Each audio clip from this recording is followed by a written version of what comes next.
Style. Hi, this is Family Style. Hi, boys and girls. We've got Nancy Abraham, and we've got Jesse, and we've got me, and we've got the awesome Nancy and Dia story. It's so cool. The New York or India girl meets the guy from India.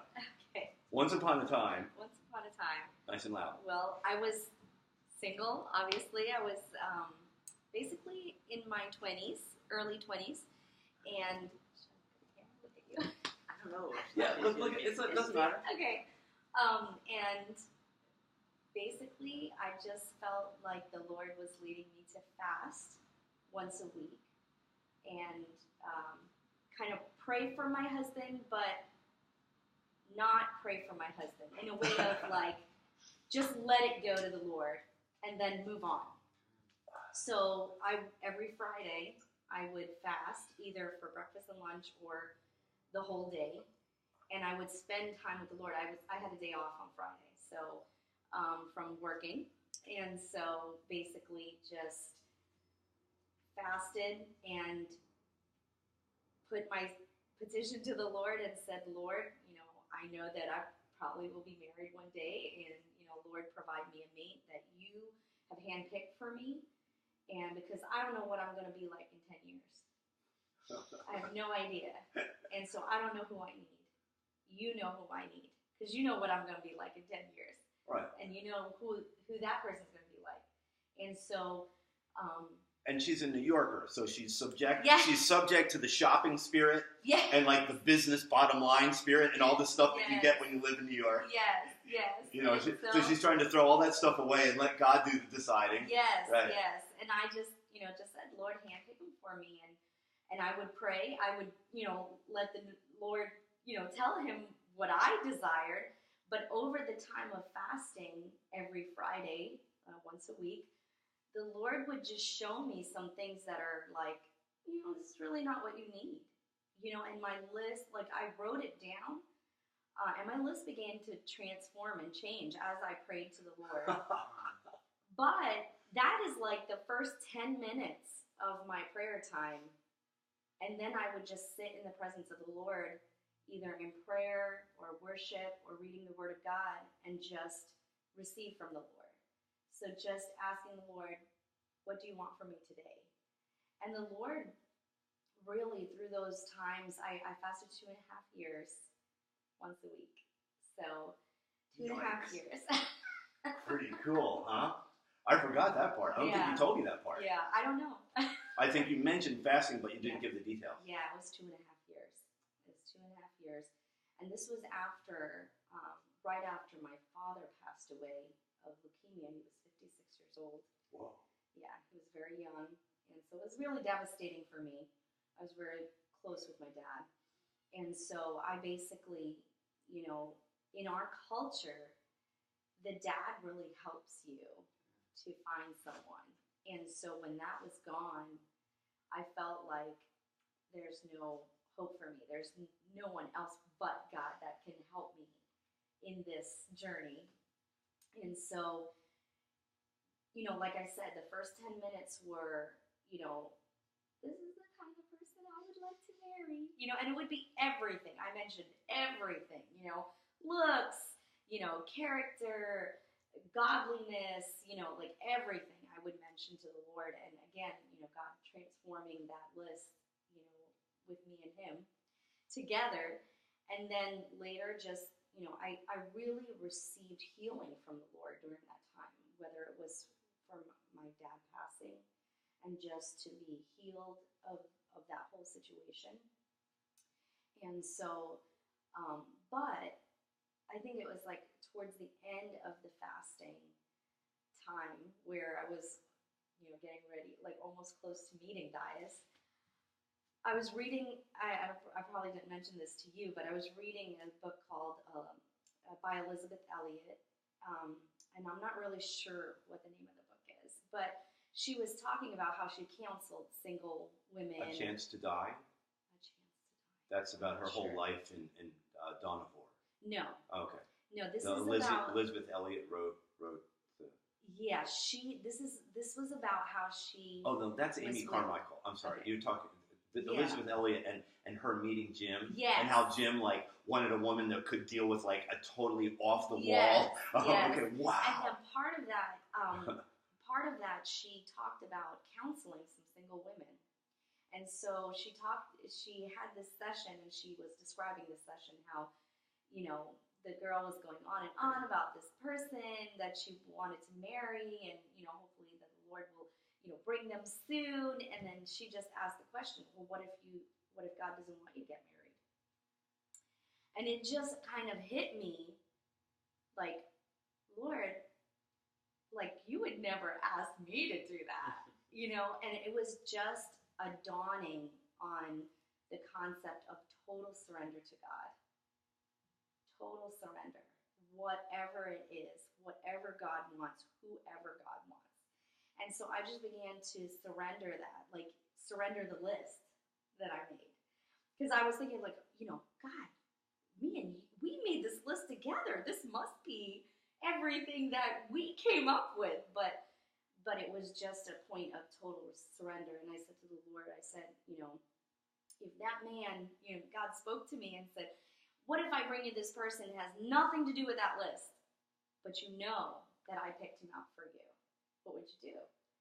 And I said, nothing. Yeah, exactly. It's like this list. Oh, God. You know, and then, but, you know, the Lord really, you know, I surrendered to that. I said, the only thing that I can't surrender is that he loves you with all his heart, and he wants to serve you. So after that, and just an extra little taste. Sure. I know this Elizabeth Elliot story, and it's really wild. It is. She describes how she's at seminary, and there's this guy that's sort of considering dating her, but his attitude towards dating is like, if he spends time with anyone who thinks that he is actually going to like fawn over them and turn them into a standard like little princess, and doesn't understand that he's going to be going forward into ministry, and it's going to be such a difficult task to be married to him. I mean, he's basically cutting out almost everybody that isn't insanely devoted to fasting and prayer and like just austerity to reach as far for God as possible. Right. You know. And I'm glad you mentioned that, because that was part of my prayer, because I knew that the Lord was preparing me for more than a marriage. Like, this marriage was not just for me, but to give glory to God. So I knew that God was preparing me for that. So basically one day we were, you know, like, my mom, she was like, oh, you know, let's plan a trip to India. Now, this is the fun part. This is the part I remember. This is the fun part. Now, when you're of age and your Indian mom tells you, let's go to India, it's to find someone there. I'm like, Mom, really? I'm not stupid. You know, like, and I particularly did not want to go to India, because a lot of people get married over there, and the people that they get married to just want to come to the U.S. Right. They want to get a visa. They want to get a visa to the U.S. They're like a spirit of attainment. They just want to like get to the Brahmin caste immediately, which is America. Right. Exactly. So I was just like, I do not want to do this. You know, like, I don't want to do this. And so basically, I ended up, you know, saying, she's like, oh no, we'll just, you know, go there, buy some Indian clothes, and, you know, like, she's like, you know, if it happens, it happens. But she played it out as if, you know, like, she did not plan anything. And meanwhile, of course, she didn't tell me this, but when she was praying to the Lord, you know, it's a big burden for Indian parents when their children get of age to get them married. It's a heavy burden, because it's a cultural thing. Why aren't they married? Why aren't they married? Right. We need to get them married. We need to get them married. And so, she, you know, she was praying, and she heard from the Lord, go to India, because Nancy's husband is in India. And she thought she was crazy, because I said, I'm never going to India. You know, I wanted to marry an Indian, but not from India, you know, and so, and not living in India. And so she thought she was crazy, but, you know, she kept hearing this over and over again every time she would pray about this. And so she had planned this trip, And she had an uncle in India who was a central pastor. He was a pastor of several churches that oversees several churches. And she had given him information about me to put in the newspaper in India, Oh my gosh. okay, which circulates in the US too in our culture. And back then, it was not cool to go to the dating sites or do anything like that. It was not cool at all. And so she did all that without me knowing. And I think about like a month or two later, one of my friends called me up and she's like, Nancy, I think she's really planning to get you married in India. I was like, no. She told me if it happens, it happens. She's like, no, my mom I overheard my mom talking to your mom, telling her that she has a plan to do all of this. And so I went to my mom and I was like, what are you really planning? And she said, well, I put an ad in the, and I couldn't believe it. I was just so upset. But I didn't show her that because I know she has a lot of burden being a widow and, being in our culture. So I didn't really, say, how could you do that? Or even though that's what I was thinking. So I just went to my room and I really just cried out to the Lord. It's like, why are you doing this to me? Pretty much. God, why are you doing this to me? Because I've been fasting here, waiting for you to send me someone, and you're putting me through all this, and I just cried. And literally about 5 minutes later, my mom comes knocking on my door, so I wipe my tears because I don't want her to get upset, And she's like, oh, there's your friend on the line. And it was a friend that was a very godly friend. She wasn't super close to me, so I didn't confide in her everything, but she was a very godly spiritual friend. And she started talking to me, and she said that she felt like the Lord, this is a lot more detail than what I told you. That's good. Yeah, and so she said, I felt led to call you. I feel like the Lord wanted me to call you. And she started saying all these things to me about what the Lord has for me. And those were the things that I had written down in my journal, spending in those 2.5 years, that God was speaking over me and promising me through those 2.5 years that nobody knew about. It was just me and the Lord and the journal that I had. And she had said this. So I knew it was the Lord speaking to me, and saying, I have something for you. Just wait. And even through those 2.5 years, I had different people come to me and speak over me. So I knew that the Lord had his time. And that's what I kept having to hold on to. He has his time. He has his time. And so this girl, she said one thing to me.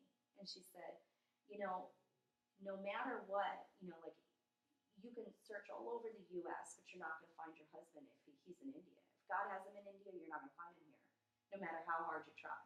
And I still remember those words, and I'm like, shut up. I was like, I don't want to hear that. That's not what you should be saying to me. I'm upset now. This is but, she was just like, I'm just telling you.